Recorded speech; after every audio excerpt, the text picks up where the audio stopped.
How long we have to go for this class? 1 hour? Yeah. Wow, it's almost 8. So we'll go maybe for 1 hour, I think. Okay.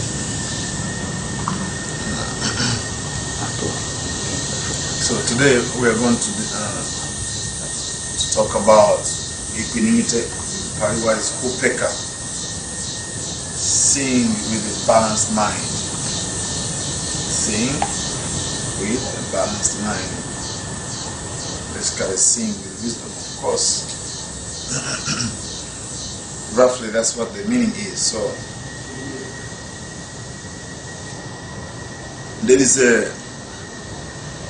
phrase in Mangala Sutta which goes like this: Puttasalokadamehi chittaya sanakampti asoka virajakema eta mangala uttama. That means a mind unaffected by worldly winds is asoka, means sorrowless, because soka means sorrow, so asoka means sorrowless. Viraga means not glowing, but here it's translated as stainless. Kema means secure. So the Buddha said that this is the greatest blessing. So these 8 worldly winds are very common. Most of you have experienced these winds. And I like the metaphor of the wind, actually. Because when the wind comes, it blows you here and there. So if you're not stable, actually it can blow you off. So you need to be as stable as a mountain. Usually winds don't blow mountains. But if you are not stable, especially in these roads, when strong wind, they turn into sails actually. It can be easily blown by wind. I was in Chile one time actually, in Tierra del Fuego. There the mountain goes in a sea actually, so it's open land. And the wind was blowing. I for the first time to see wind blowing cars actually. It was blowing cars, so they come moving from place to another. So the niño, the crianza, they're going between mother's legs because they are nearly blown away also. This kind of stand in the middle of the mother's legs. And then me, I had to hold on the pole of the restaurant. Actually, it's strong wind. So the wind has tendency to blow us here and there. So the same thing, these worldly winds are like happiness and suffering. They keep us blowing all the time. And the pain and happiness, these are gain and loss. So many times we are losing, many times we are gaining, but all the same, it's the wind. It changes. Sometimes we lose, sometimes we gain. Then there's blame and praise. Many times people blame us, and another time the people praise us. Honor and dishonor. So this is the nature of the world. This is the way how things are. Because most of them, the things you have experienced, like suffering and happiness, you know how at one time you're happy and at one time you're suffering. Even the most common wind, I think, in our life is blame and praise. One day somebody say, oh, I like you, and then the same person start blaming you, you know. What comes down in the scriptures is Atula, not him here, but it's recorded in one of the scriptures. Atula went to a monastery and found Venerable Rewata was a good meditator and he was quiet.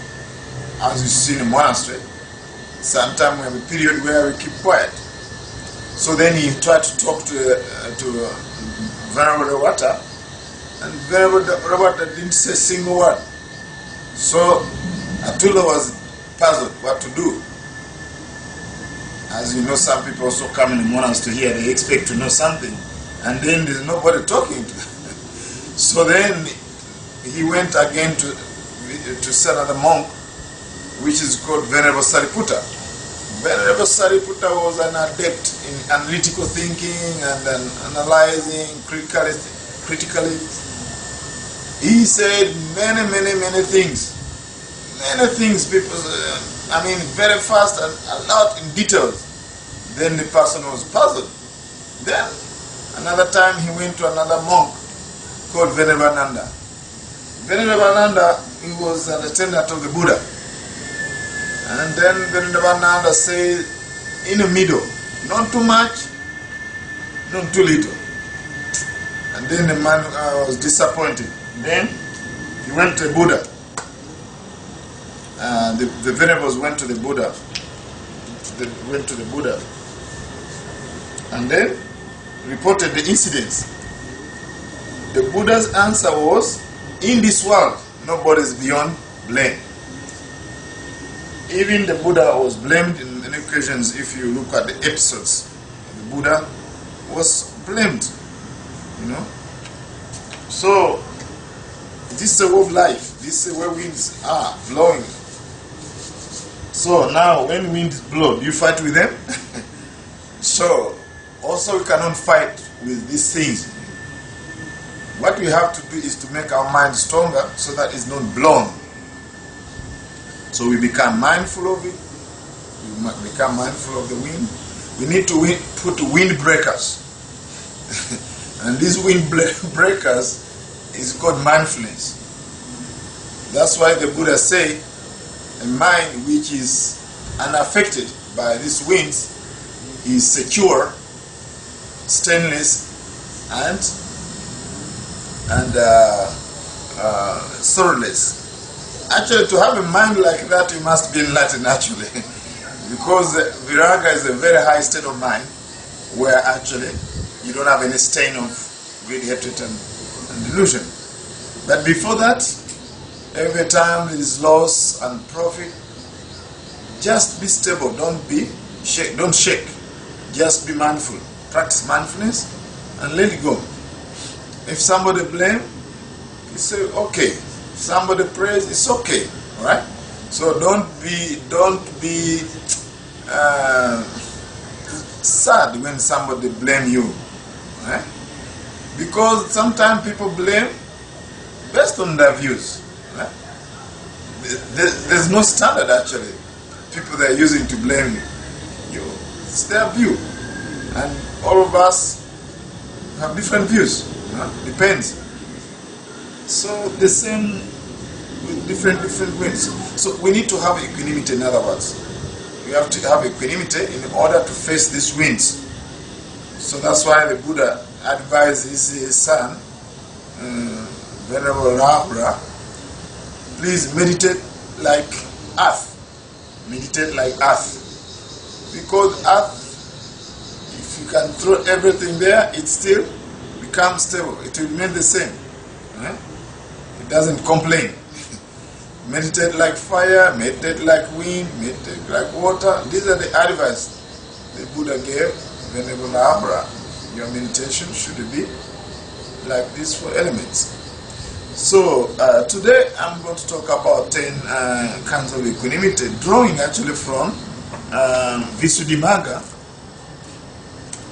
And also I want to actually use the Buddha's teaching, the Noble Eightfold Path, to see how these equanimity are related. Because this is post-canonical. I want to really see how this equanimity actually fits into the Noble Eightfold Path. We'll start with, I think, the most common equanimity we know, which is called, in the commentary is called Brahma Vihara equanimity. Brahma Vihara equanimity is given in one of the 4 Brahma Viharas. The first one is Metta, which is loving kindness, the compassion, which is Karuna, then Mudita, which is appreciative joy, then equanimity, which is Upekkha. I just read from the book itself. Equanimity is characterized by promoting the aspect of neutrality towards beings. Its function is to see equality in beings. It's manifested as seeing as quieting of resentment and approval. Its proximity cause is seeing ownership of deeds, karma, in brackets. So here's the reflection if you want to arouse equanimity according to the Brahma Viharas, which of course will fit in right thought. That would be part of right thought, definitely.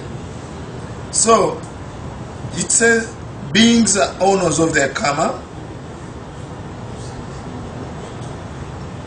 This is how you should reflect actually. Then those in brackets, if not theirs,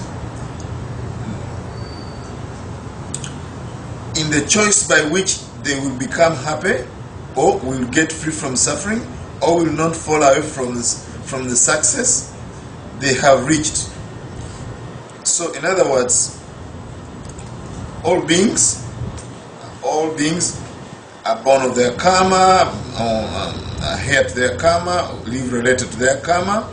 Whatever good or bad they do, that's become they inherit that karma. So they become the owner of that karma. So this reflection actually you find it in Anguttara Nikaya, reflection on love karma. The commentary continues like this. Equanimity succeeds when it makes resentment and approval subside, and it fails when it produces the equanimity of unknowing, which is that worldly minded indifference of ignorance based on the house life or household life. Anyway, here is saying that really equanimity is not the same as indifference. Indifference is actually based on ignorance, so it's not called avoidance.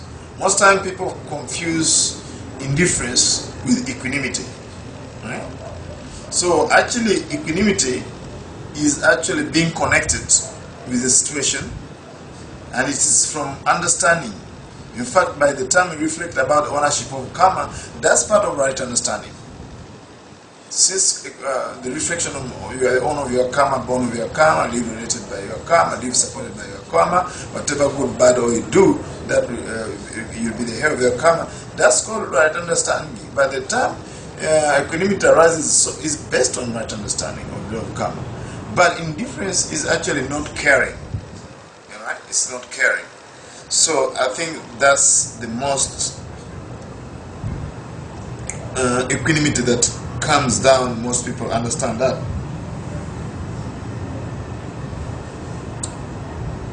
So definitely the near enemy of equanimity is indifference. The near enemy, that means something that can masquerade as equanimity. It's easy to masquerade, right? Is indifference. And of course equanimity fails when it arouses this kind of resentment and attachment. So in other words, we should neither be attached or we should nor resent. It's very, very important. We should have equanimity. Now, there's other kind of equanimity that I would like to cover actually today, which are very, very important. One of them is called Vipassana equanimity, Upekkha, which means equanimity of Vipassana meditation. Whenever we practice Vipassana meditation, when we see rise and fall of our experiences, that's the body and mind processes, and we get to know impermanence and suffering and non-self. Whenever we get to know impermanence, Vipassana equanimity increases. So in other words, if you have insight knowledges, there are 3 insight knowledges in anicca, dukkha, anatta. The more you gain this insight, the more you gain what you call vipassana equanimity. This is actually given in Visuddhimagga, the path to purification. Then there is another kind of equanimity called Sankhara Upekkha. Sankhara Upekkha, this is Sankhara, these are conditioned things. Whenever you see conditioned things all rising and passing away and you turn away from the conditioned things or phenomena, then you get Sankhara Upekkha. So the conditioned things are the 5 aggregates. Yeah? All of them are conditioned. But seeing them rising and passing away, then you turn away from them. You become, in other words, disenchanted, this kind of things. So that's called Sankhara Upekkha, given in Visuddhimagga. We don't find it in the canon, but we find it in post-canonical literature. When I was studying in Burma Buddhist psychology, our teacher distinguished between Vipassana Upekkha and Sankhara Upekkha. So he said that Vipassana Upekkha is like looking at a snake and look at, oh, this is a poisonous snake, right? So you see the fangs and say, oh, this is a poisonous snake. And the Sankhara Upekkha is actually dropping it because it's dangerous. You don't want to be associated with the dangerous situation. So now actually when we see things in life that are impermanent, suffering and unsafe, we naturally let go. Actually the reason why we get attached to things actually is because we actually do the opposite. We see them as permanent, we see them as happiness, and we see them as a self. You are hooked. Really, honestly, once you start to see things as changing, right, we start losing the grip. Right? It's like when you start holding a fish like this, and then it starts going out of your hands. You get frustrated. You keep on getting frustrated because you're holding a fish and it's skipping all the time. So actually, this insight knowledge should help us to let it go slowly by slowly. Not all the time. I mean, just only one time like this. But the more we increase vipassana knowledges, we get vipassana equanimity, and then we are going to turn our mind to the conditioned reality, and then we try to let it go. So that's the distinction between vipassana upekkha and sankhara upekkha. Vipassana upekkha is actually try to notice, this impermanence, this suffering, this non-self. So it's like checking a snake like this. Oh yeah, that's this. It's a poisonous snake. This is not poisonous snake. If it's not poisonous, maybe you can continue holding on. But if you find out it's poisonous, you don't hold on to poisonous snakes. You let it go. So Sankhara Upekkha is actually really seeing all the conditioned things passing and rising away with that kind of equanimity of Sankharas. Equanimity of Sankhara Upekkha. So the slight distinction is this is more of dropping actually. The other one is more of observation. You get a distinction? Okay, we continue. There is another kind of, this is more of Upekkha based on wisdom, Panya. These two kinds of equanimity, they are based on wisdom. Right? So then we can track them to part of the Noble Eightfold Path, right understanding. So if we want to fit them neatly, we can fit them under right understanding. Right? The other Upekkha I told about, Brahma Viharas, we can neatly fit it into right understanding.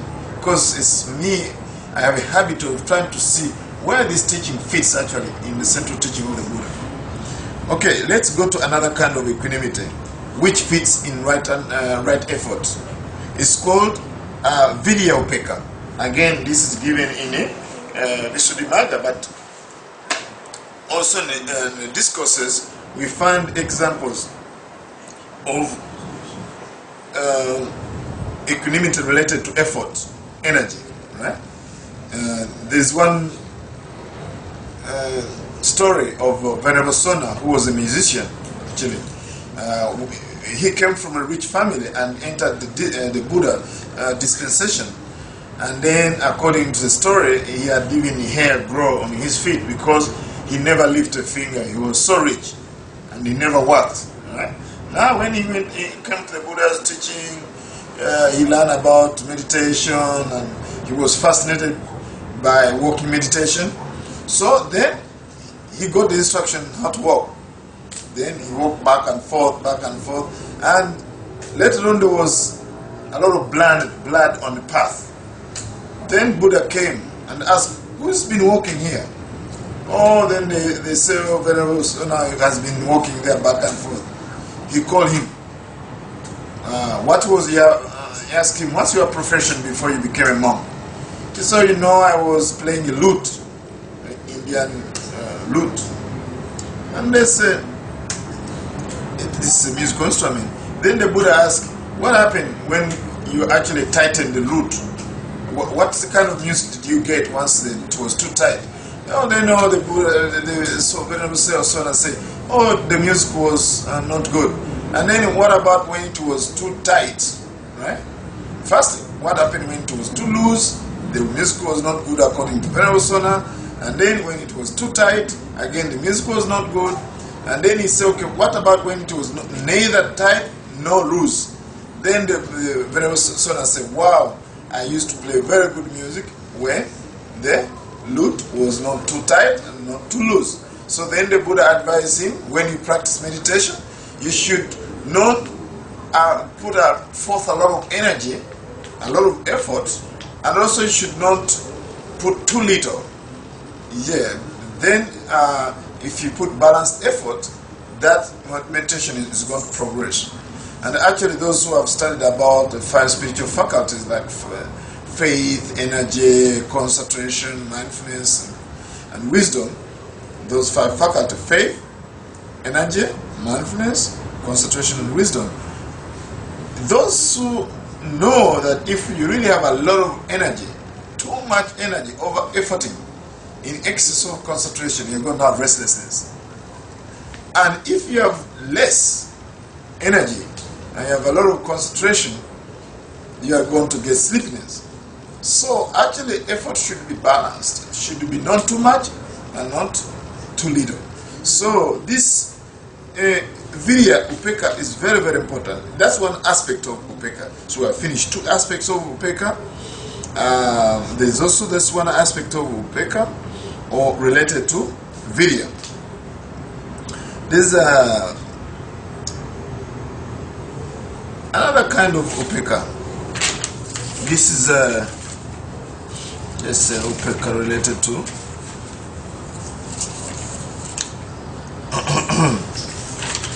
this Jhana Upekkha. This is Jhana Upekkha.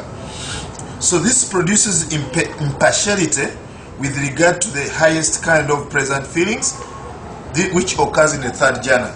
This kind of Upekkha, we find it's in right concentration. If you know where it fits, you want to know where it fits in the Noble Eightfold Path, it belongs to right concentration. It's given here as Jhana Upekkha, but when you read the formula, you find it that it's actually in the 3rd jhana. Because in the 3rd jhana, they say, one who dwells happy with equipoise and with mindfulness. This is in Pali Upekkha ko Satima Sukha Vihari.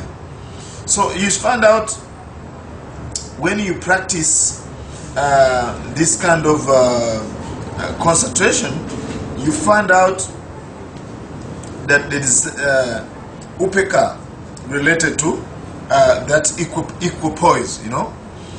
Actually, mindfulness is what helps to increase this kind of equanimity, because mindfulness in different jhanas, like the 1st jhana, it becomes more in high gear, higher gear, 2nd jhana, it reaches even high gear when it is in 3rd jhana and the 4th jhana, in those jhanic states.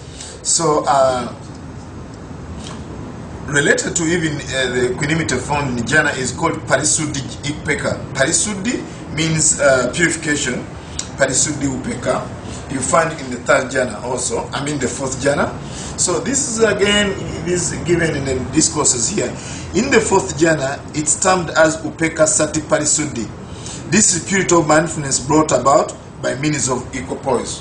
So that means once you have equanimity, we have this equanimity, mindfulness helps to purify that kind of equanimity. That's why it's called parisuddhi, purity, purification. So now when you look at the formulas of jhanas, so they always talk about that, okay, mindfulness purifies equanimity. So, but sometimes, because it's part of deep concentration, sometimes people say, oh, where is this equanimity, where is this mindfulness? But actually, because deep concentration, sometimes it overshines these mind states, like mindfulness and equanimity. It's like when there's a sun and there's a moon. When the moon is there during daytime and the sun is shining, you may not see the moon, but the moon is there. Yeah, so it doesn't mean that when you're in deep concentration there's no mindfulness. Actually, mindfulness is there, equanimity is there, but it may not be as deep, visible as concentration itself. So people think that, oh, it's just deep concentration, just concentration. They don't think that actually also mindfulness is there. They don't think that also equanimity is there, but actually equanimity is there. This parisuddhi equanimity, upekkha, parisuddhi upekkha, and then jhana upekkha. So at least you know those two kinds of upekkha, right?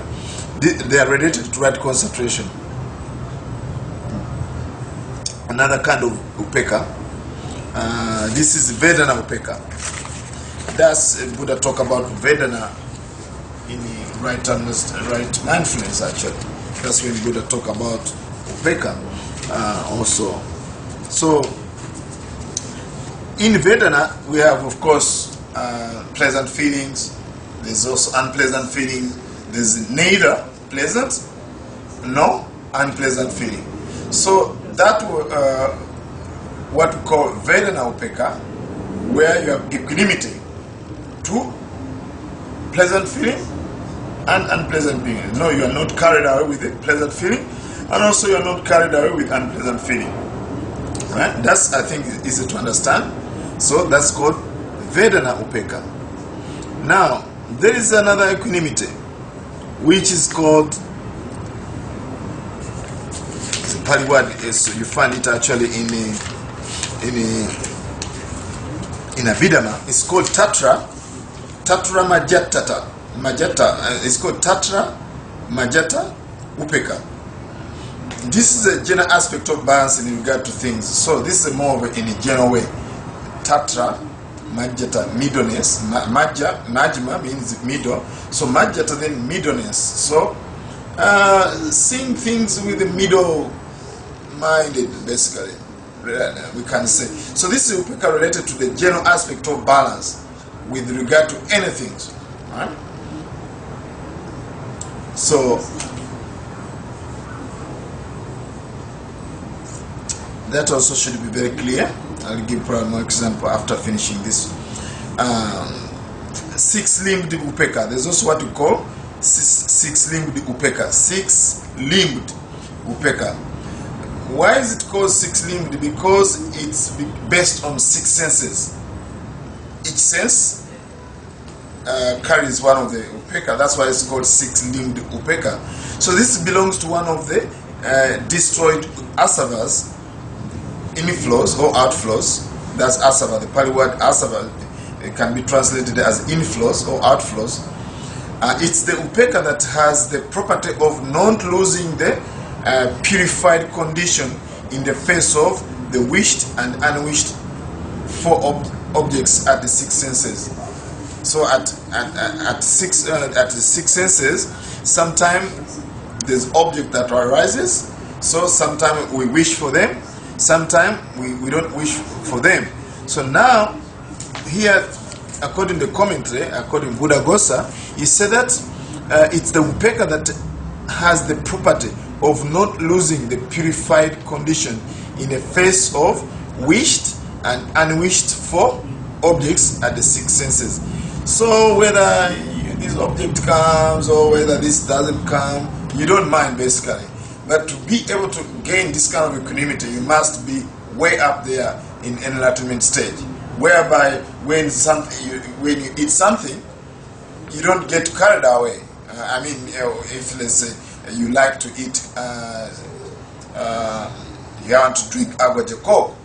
So you don't mind, basically, whether you take agua de coco, maracuya, doesn't matter. And if you go and to Africa, they give you something you have never drunk before, still you are not worried about, you are not bothered. And in each sense you are not bothered, whether it's hearing, whether it's tasting, whether it's touching, you are not being worried about it. You are not worried about losing the purified condition in the face of wished and unwished for objects and the six senses. Let's see, six senses.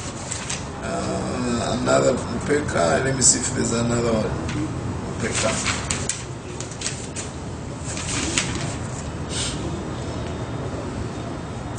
We have finished Brahma Vihara Upekkha. Equanimity of balance with regard to things, also we have finished.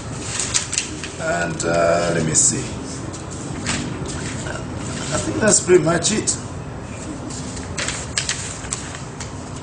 Tatramajata, that's 6 aspects. There's 1 aspect.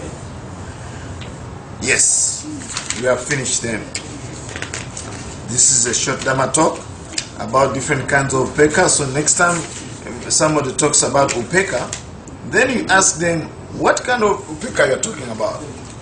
For me, when I gave a talk at a conference, actually I gave an academic talk about Upekkha, what I did is actually to track down each Upekkha related to the Noble Eightfold Path. So I found out the Vipassana Upekkha, and then Sankhara Upekkha belongs to right understanding. Then I found out that's already 2 kinds of Upekkha. Then when I went to right thought, I found out there is Brahma Viharas Upekkha. Brahma Viharas. It's part of right thought. By the way, equanimity belongs to right thought. If you ever want to know whether Brahma Vihara equanimity belongs to, it's part of right thought. It's a thought and it's conditioned. You will find a discourse in Majjhima Nikaya that metta, loving kindness, mudita, and equanimity are conditioned states of mind. Most people say, oh, this is unconditioned. Metta is unconditioned. My friend, there's a difference between unconditioned and boundless. The 4 Brahma Viharas are conditioned. They're conditioned. This is a big mistake people make. They say, oh, I love you unconditionally. It is not true. The only thing which is unconditioned is Nibbana, technically speaking. So even the 4 Brahma Viharas are conditioned. First, you have to send it to a person whom you wish them to happiness, and then you have to start with yourself. Then you go to other people. Then there are many conditions to practice these Brahma Viharas actually. And in fact, technically, it's actually a thought that you have to create to think in the mind, right? You have to think about metta. You have to think about compassion. You have to think about mudita. It's a thought. Thoughts are conditioned. So this is a big mistake. People say that metta is unconditioned. Metta, the Pali word, is actually appamanya. Metta, loving kindness, compassion, mudita, appreciate joy, upekkha, equanimity. They are called appamanya. Appamanya means boundless. Doesn't mean unconditioned.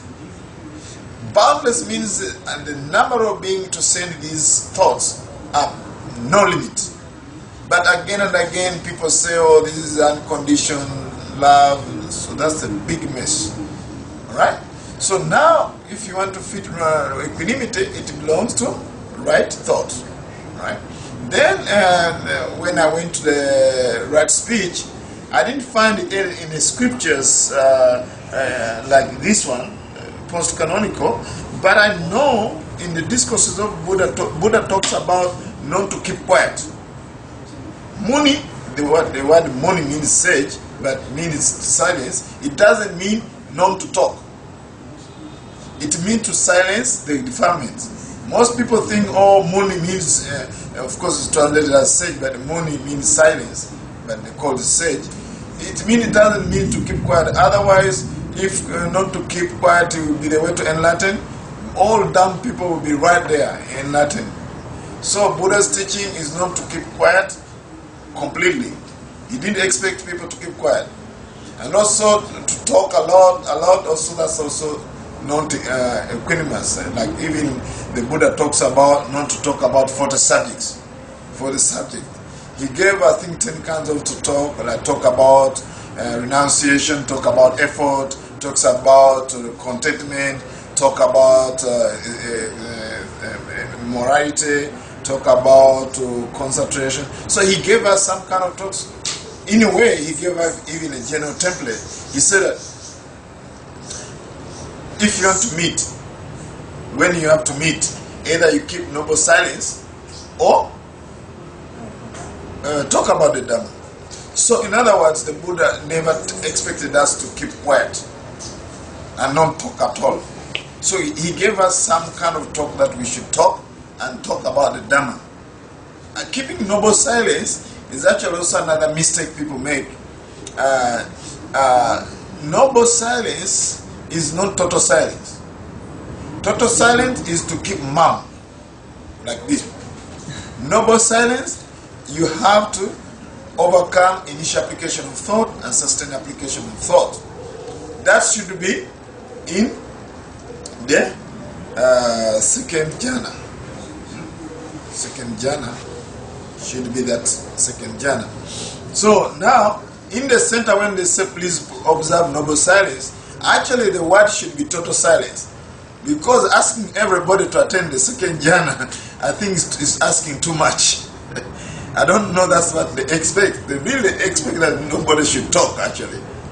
Which is part of seclusion actually. Not giving sound. So the Buddha actually praising noble silence is part of a way, a path to liberation, gaining jhanas. But Buddha never expected, Buddha never expected people not to talk at all. They expect people to talk about Dhamma. So that means even in right speech, we can say there's some kind of equanimity. Right? Don't specifically mention, but we expect that, okay, if Buddha expect not talk too much, but like talking about rivers, like for the subject, the Buddha told us not to keep on talking about them. And also, he never expected us to be quiet.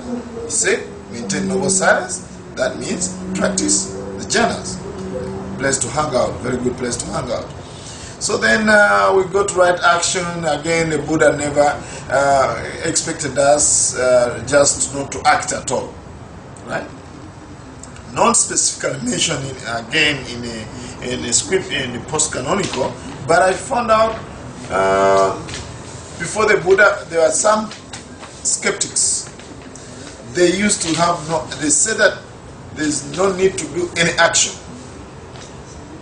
So their teaching, we are proposing no action at all. Take no action. Don't do anything. Don't meditate. Don't do anything. Things are going to happen as in the natural course. That means you are going to reach liberation without effort. There's no need effort, no need action, not do anything. And then there was another extreme, because that's another one extreme of no action. Right? Don't keep the precept, don't kill, do whatever you want actually. There is another extreme of action where they take what you call austerities. They practice standing on one leg for the whole year. That's too much action, and their teaching was if you do action like that, you are going to burn off the karma. And then by burning off the karmas, you are going to release the soul. According to their theory, is that when you are living in this lifetime, you have a soul, and that soul is like a magnet. It attracts the karma, and the karma is like a particle, physical particles. It's like having a magnet, and there's copper fields like this, and they all accumulate like this. So the practice was actually to do all these austerities, austere practice, so that actually these austere practices burn off the karmas, particles, and then once they burn off the particles, the soul is going to be purified and is going to be released. So the practice they involved was so austere, like walking like dog, doing this, and so this is too much efforting, and they're called tapas. Tapa, they are austere practices, meant to burn, actually burn. The idea was burning. So now the Buddha found a middle way, which is Majjhima Patipada. So right action allows to do something, not to kill, but to preserve life, right? Not to steal, but be contented, and also be generous, and not commit sexual misconduct, but try to tranquilize the senses. So I think Buddha's teaching is action-oriented. We can say that also it avoids the extreme of no action and the extreme of overaction. So we can find also some basic equanimity in right action. Then when we go to right livelihood, it's not mentioned actually in the book here, but also right livelihood, in Majjhima Nikaya, in Anguttara Nikaya, the Buddha said that your expenses should not exceed your income. In other words, you should have a balanced livelihood. So since already we have seen it in this Visuddhimagga, that equanimity is about balancing things. So we can also say that actually equanimity is also in part of the right livelihood. There's some equanimity. The way you live your life, it should be balanced. You should not spend more than you earn. Right?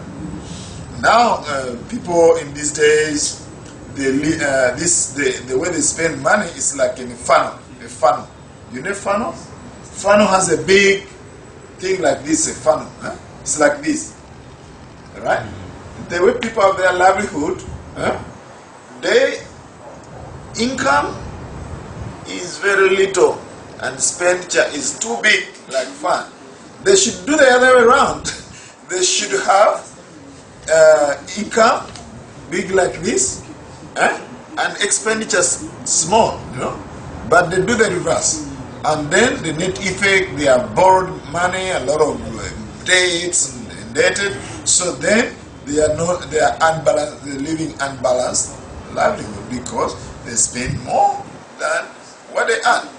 So the best way is to have big income and small expenditure. Not having small expenditure and small income and big expenditure, and then the next day you are in debts. So now this is not mentioned specifically, but for me I just feel that already even in the right livelihood there's a sense of balance. Right effort we have seen, right Virya Upekkha is already mentioned, and then right mindfulness. There's a lot of actually equanimity.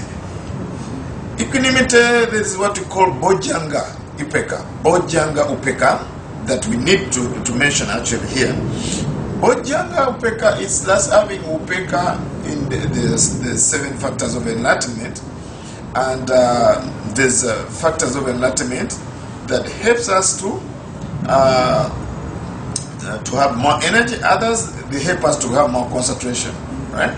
Like tranquility, concentration. They are more on the side of concentration. And then there is what we call joy and energy. They are more on excitement. So when you are overexcited, then it's better maybe you practice tranquility and concentration. Yeah? And if you're if you have, let's say on the other side, you are too low. If you are too excited, then you practice tranquility and concentration. But if you are so down, you are like a flat tire syndrome. Everything is low. Your mind is sinking like that. Then you better practice joy and the energy. So that means you can actually use the mindfulness in these factors of enlightenment to see what's going on there. So Bojjhanga equanimity, there's already equanimity there, but this Bojjhanga equanimity is seeing that this balance these factors are balanced. They are not in exceeding. So you are not exceeding in excitement, and you are not being sinking. The mind is not sinking, right? So this is also another kind of equanimity we find, as mentioned in right mindfulness. The right mindfulness we find Vedana Upekkha also, and of course it's a lot there, but I think that's enough to locate where it can fit. So then we go to right concentration. We mention about Jhana Upekkha and also Parisuddha Upekkha. So Jhana Upekkha being in the third jhana, and then the Parisuddha Upekkha being in the fourth jhana. So friends, I think this is enough for a talk. I want to make a short talk, 38 minutes talk, and actually less than that. So, and I give the rest of the 15 minutes for question and answers session. Thank you very much for your kind patience. May you be well, happy and peaceful.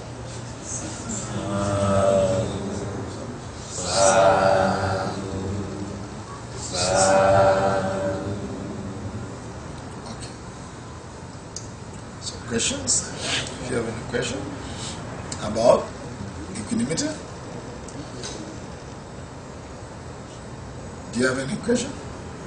Bhante, can you explain again when you talk about Jhana Upekkha, you said it's impartiality of, I just missed the phrases that you... Jhana Upekkha, Jhana Upekkha mentioned about... You gave one phrase, you started with one phrase, very useful, but I didn't catch all the phrases. Okay, no problem. Jhana Upekkha is here. Okay, Jhana Upekkha. This produces impartiality with regard to the highest kind of pleasant feeling that occurs in the third jhana. You know, as you progress in jhanas, first jhana, you get pleasant feeling based on seclusion. That's why the Buddha said that quite secluded from sense pleasures and unwholesome states of mind, one attains first jhana, which has initial application of thought, sustained application of thought, joy, happiness, and one-pointedness of mind. That's first jhana. So as you progress into the second jhana, also you get pleasant feeling. But those pleasant feelings are based on concentration. When the mind is getting concentration, you get pleasant feeling. Actually, as you go progress in jhanas, the more also pleasant progresses. It can become higher and higher.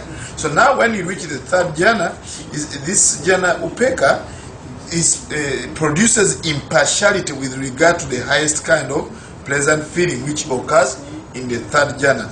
So that's why the Buddha said, this is a quote, one who dwells happy with equipoise, with mindfulness. You find this very phrase when you go in the Digha Nikaya or Majjhima Nikaya, you find this in quotes. One who dwells happily with equipoise and with mindfulness. Buddha himself is mentioning equanimity right there in the third jhana. Happily are those who dwells in this state of mind because it has equanimity. So you'll find it right there. It's called Upekkha, Satima, Sukha, Vihari. Right? And then when you go to the fourth jhana, all these are written, don't worry about it. Just go and read the fourth jhana and the third jhana and the fourth jhana. The Buddha there start to introduce the mindfulness and equanimity. And in the fourth jhana talks about Parisuddhi Upekkha, which said that it is purity of mindfulness brought about by means of equipoise. Another word for equanimity is equipoise, right? Being in a middle, not being like this. So that's where it's mentioned. That's another kind of Upekkha actually. Yeah. So, and actually because in the fourth jhana, there's neither pleasant feeling nor unpleasant feeling. So then you have that kind of equanimity. Because you don't have, there's neither pain, no. Yeah. So you can read this clearly. The good thing about Visuddhimagga, just put it together. But it's very interesting because for me the first time I heard about jhana, I didn't know there are so many actually. It's not until when I went in Burma in 2004, I went to Burma and studied Buddhist psychology, and the teacher gave a talk about these 10 Upekkha. I was really impressed that actually there's more. And then as I got interested more and more, I said, okay, let me try to track down them without referring to the Visuddhimagga, but I want to see where do they fit in the central teaching of the Buddha. So I tried to fit them in the Noble Eightfold Path like that. And I wrote a paper, academic paper about it. Yeah. But you can in read the Visuddhimagga there is a specific chapter of equanimity. Oh yes, that's what I. That's why I told you to read. I gave you homework because it's here actually. Which chapter is that? Page, I'll open it and I'll show you. And now I will open it and I'll show you. It's here, right here. Mm-hmm. So, but okay. I forgot the page, but I'll tell you. Yeah, I'll open and then you can read yourself and read more. Yeah. Thank you. Welcome. Okay, another question.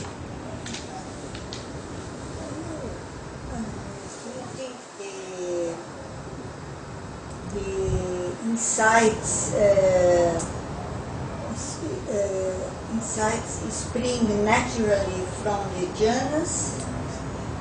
Like you said, in the 4 jhanas there is mindfulness, equanimity. Right. So those are conditions for the insight, or you have to direct your mind. If suppose you are in the 3rd or in 4th jhanas, you have to direct your mind in some way to have the insights. Insight into what? Insights into, I don't know, maybe the real nature of things. Yes, you have to direct your mind. You have to direct. What is natural, because then you have already some mindfulness, some or a lot, I don't know, mindfulness and equanimity. Yeah, your mindfulness and equanimity, that's right concentration. Then it helps you to see more clearly things, because the Buddha said that a concentrated mind sees things as they really are. But we should not stop at concentration because we have got concentration. We should direct our mind. We have to direct, to make an effort. Yeah, we have to direct our mind and then go and look at the 5 aggregates. But this time when you look at the 5 aggregates, because now it's a spiral, it's not like a straight line. The Noble Eightfold Path is not a straight path like this as a ladder. It's actually a spiral. So when you gain all that concentration, then you come back to right understanding. And now when you come to right understanding, what's right understanding? Right understanding of the 5 aggregates, right understanding of impermanence, right understanding of suffering, cause of suffering, end of suffering, and the way to lead end of suffering. But what helps you this time with the equanimity and mindfulness is that now we are looking at suffering, the first noble truth of suffering, not with emotion commotion.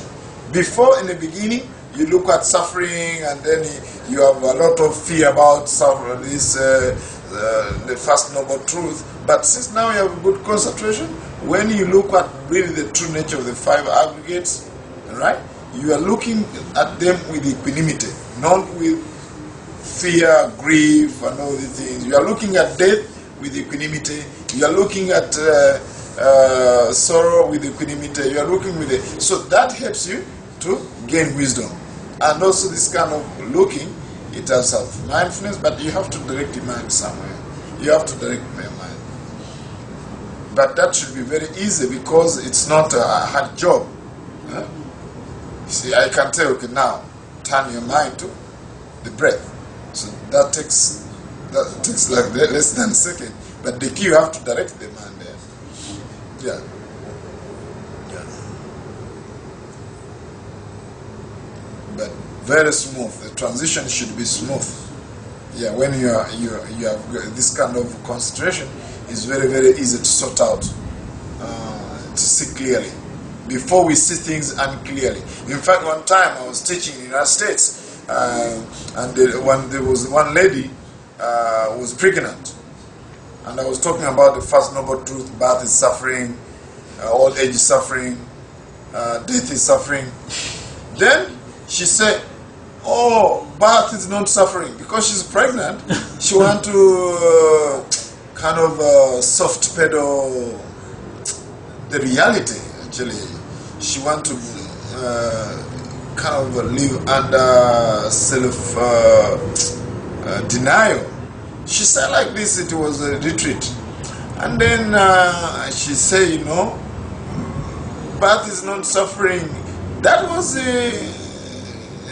when the retreat was still going on. I gave a talk, and as a monk, I have to speak what the Buddha taught. Right? I don't say, okay, no, birth is not suffering, or is halfway suffering. No, full blast. Birth is suffering. I think it was startling for her because she was expecting baby. So now, at the end of the retreat, she raised the hand.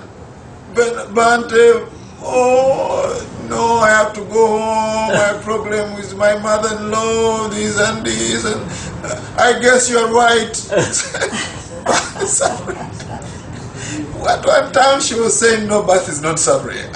Now the retreat is ending, and it's a session about questioning transition home, and she's afraid to go home because of this home, and because she's pregnant, and I think she was so worried about meeting somebody at home, either mother-in-law, whatever, something like that. She said, I guess you're right, but this suffering. So that's looking at suffering with the emotion commotion. When I was giving a Dhamma talk, so that the task of the First Noble Truth is to understand. But our task of understanding, when we start that task, because we don't have enough concentration on equanimity and mindfulness, we always look at the First Noble Truth with emotion commotion. Oh, we read it in the book. We are not really sincere actually about it. We look at death, we don't look at with clarity. But once we gain concentration on equanimity and mindfulness, then we look at, oh, this is really truth, not just theoretical, but as a reality. And then we can actually gain insights into Vipassana Upekkha. Then Sankhara Upekkha. Sankhara Upekkha should be really the highest kind of equanimity. Should be one of the highest. Of course, also Bojjhanga also. Bojjhanga is very high kind of equanimity. Equanimity mentioned in Bojjhanga is not like the one mentioned in Brahma Vihara. This equanimity is a fact of enlightenment is very high. It's of a high degree. Right? To be considered as a fact of enlightenment, it must be in a high degree. It's not the usual equanimity, looking at things in a balanced way, like looking at pain and gain in a balanced way. No, no. There are even higher states in equanimity. Alright? I hope that answers your question. Yeah, sure, but just one little detail. In Bojjhanga, okay, you said these the factors for illumination, enlightenment.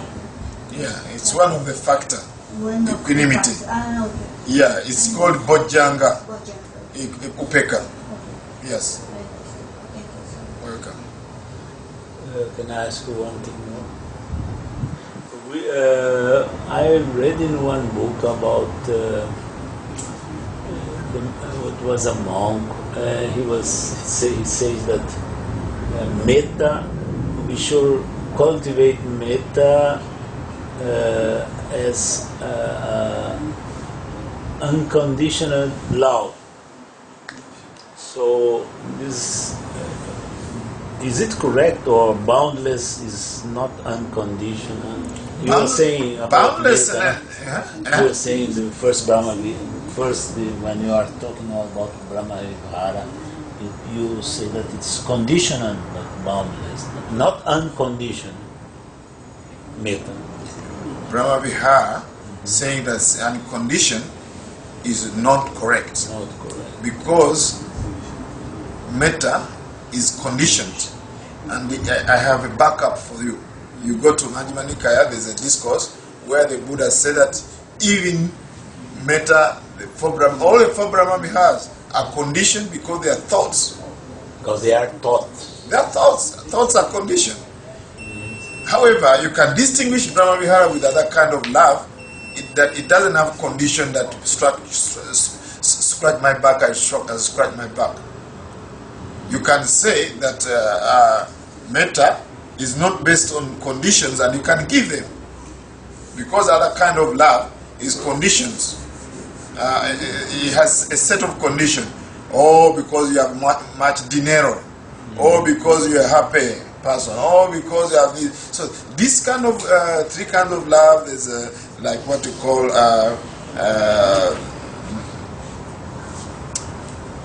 family. Metta in a family, like a husband and wife, they have metta, but it's not pure because they're conditioned, right? Or because, okay, you get married, there's some condition you have set. Huh? You have to, like partnership. Now it's called partnership. Now there's some few conditions. Always there's some condition.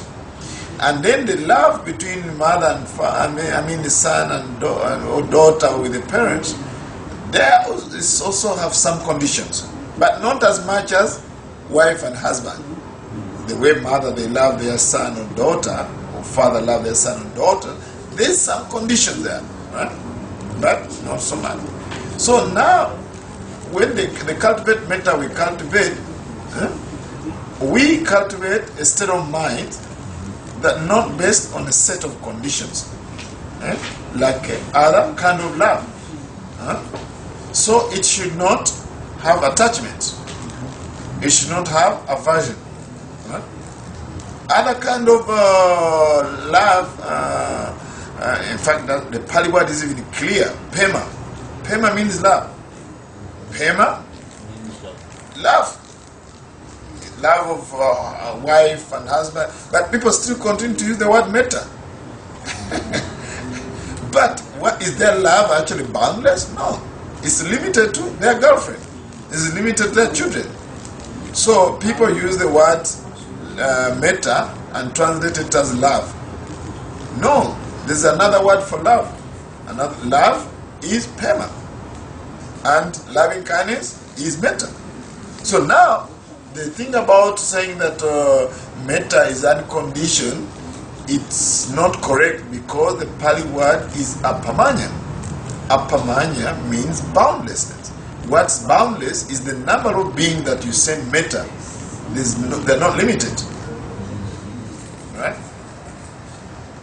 So, by stretching it far, stretching so far like that and say that, oh, this is unconditional love. No, metta is not unconditional. The scripture says it already there. And I believe it because you have to cultivate it. Nibbana is the only thing in Buddhism. You know, in Theravada tradition, we take these things seriously. Yes, because these words have their Pali equivalents, so we can track them down clearly. So, the only thing which is really unconditioned in reality, the only thing is Nibbana. That state is unconditioned. So the person who wrote what they said, can you quote what they said? You said the person wrote one time. Yes, you wrote that we should cultivate unconditional love. Metta as an unconditional love. No, and not the word was translated. The word was unconditional love. You see, again, if I'm to write like that, if I'm to write that kind of thing, I'll put in quotes. Unconditional love in quotes. Then I can say what I mean by unconditional love. I would say, okay, it's in quotes, unconditional love, okay, is not based on conditions that we use in Pema. In Pema, we set conditions. I see. We set conditions for our parents. and the children, or because I pay your school fees all the time when you're young, then when you grow up, you look after me.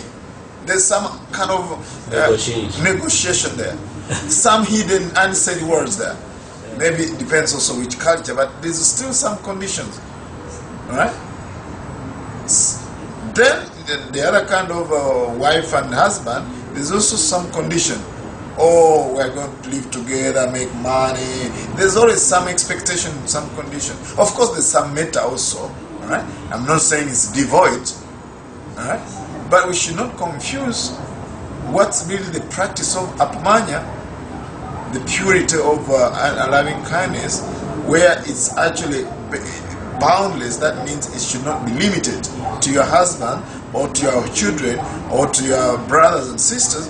And then you love the same way you love your daughter, wife, whatever, in the same way you love a robber, the same way you love a neutral person.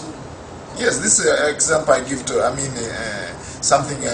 question I give children when I teach loving kindness. I say, if like you have a robber come to take your life, and you have your father and mother, you have your friend, and also your enemy, and you have yes, then I stop there because this is actually given this book. So whom do you give to? Would you rather give to the robber who want to give? Do you give yourself? Do you give your friend? Do you give your enemies? What do you do? Or the children always invariably they will say, I give my enemy. But that's not metta. Metta, you should not actually choose to give yourself. That would be stupidity. Most people think that, okay, you should have selfless love and you should not, you should suffer for others. No, that's not metta. Suffering for others. Give yourself. And another one is about giving your friend. No. Giving your enemy. No. Pure metta should not give anybody. If the robber say, no, should I take your enemy? He said, no. What about father? What about yourself? Like this. It's given the Visuddhimagga this example. People fail that. They say, okay, you should give actually yourself. And I know where it comes from. Dying for others. So that's not pure metta. That's something else. What if you meet a starving tiger? Starving tiger? Yeah. Yeah. Isn't there one of the Jataka tales where one of the the previous lives of the Buddha, he sacrificed himself for the tiger? Yeah, Jataka story, they have their moral stories and all that. So, but really, when we look at the heart of the central teaching of the Buddha, the Jataka story have a lot of influence with the Indian thoughts. And, yeah, they're not really original teaching, and so much is mythology, telling big lies, telling truth by telling big lies, actually. That's the definition of myth. So there's a lot of mythology. So then, so long as they give us a message, that's fine, but there's a lot of things that we cannot reconcile with the actual central teaching of the Buddha. But it's clear the Buddha, if he's asked to give a Devadatta and the Rahula and himself, cannot give any of those. Because he saw Venerable Rahula, his son, in the same way as Devadatta, his cousin, as himself, as all beings. Continue. So now, these things are actually written. People will say, metta is unconditioned love. No. I will show you the sutta tomorrow, where the Buddha clearly said, metta, compassion, appreciative joy, and equanimity are conditioned thoughts. In fact, that's when you can even turn. If you want to turn metta, all the apamanyas, boundlessness, you can turn them into wisdom by seeing that thought in that discourse. They're saying by seeing those thoughts as impermanent and satisfactoriness and non-self. Then you can convert them to get wisdom. By seeing them as impermanent, the same thought you see it as impermanent, as unsatisfactory and no self. then you can switch to wisdom.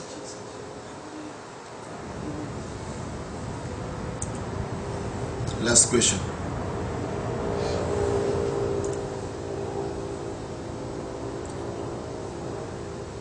You understood? Please, no. No? Any question?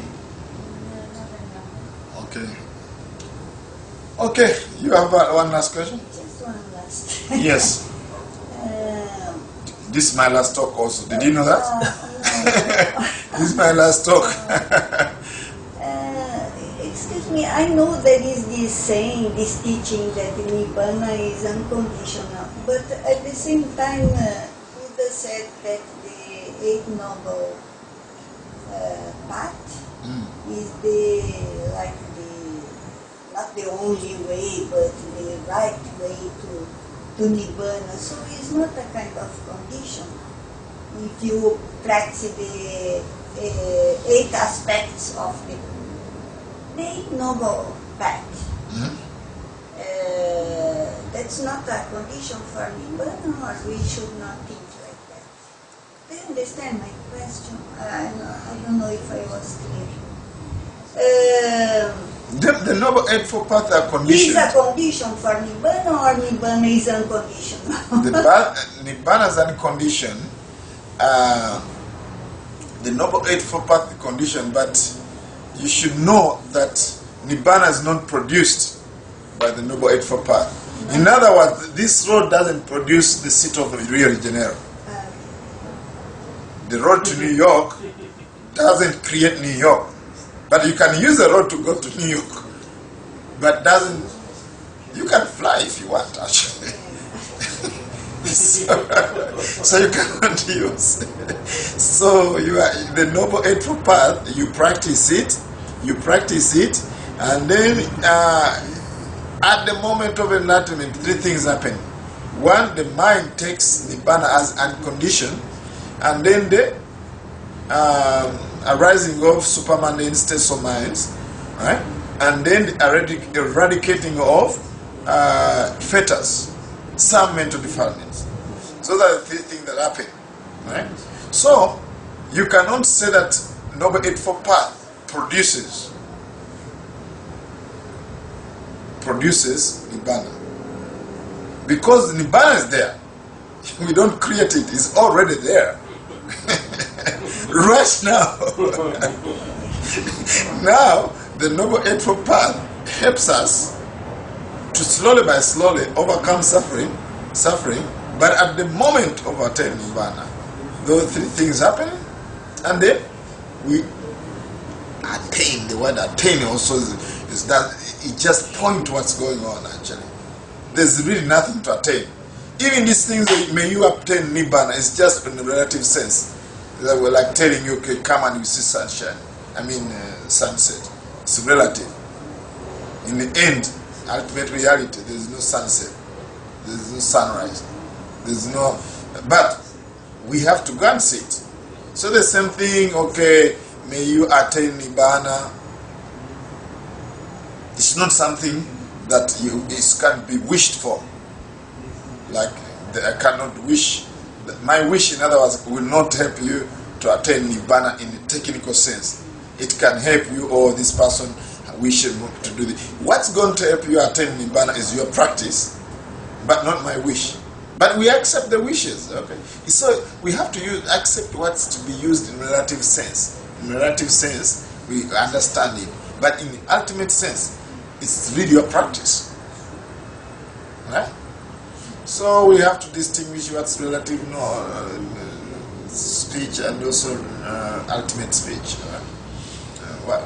So we can say, okay, I'm practicing Noble Eightfold Path in order to attain Nibbana. We understand it. But without getting that momentum through the practice, I hope I answered your question. I'm not sure. Yeah, sure. Yeah. So without these roads, you can go to Rio. Rio is going to be there. I don't know even when the city starts. You can even build a new road. So the path, the road path, is a metaphor actually. It's a path, it's a metaphor as a path. But really, actually, it's even the Buddha actually didn't create it. Yeah, this is something that was already there. The truth, in fact, here's the Buddha said, whether he come to existence or not, everything is impermanence, unsatisfactory, and unsafe. So in other words, now we come to practice meditation. Are we practice to make things which are impermanent more impermanent? Or are we actually practicing to make things more permanent? This is something that you have to contemplate on actually. Think about it. If things are already impermanent, then why bother actually come here and permanent, come on a retreat, meet a cage and sit here? What are we trying to do actually here?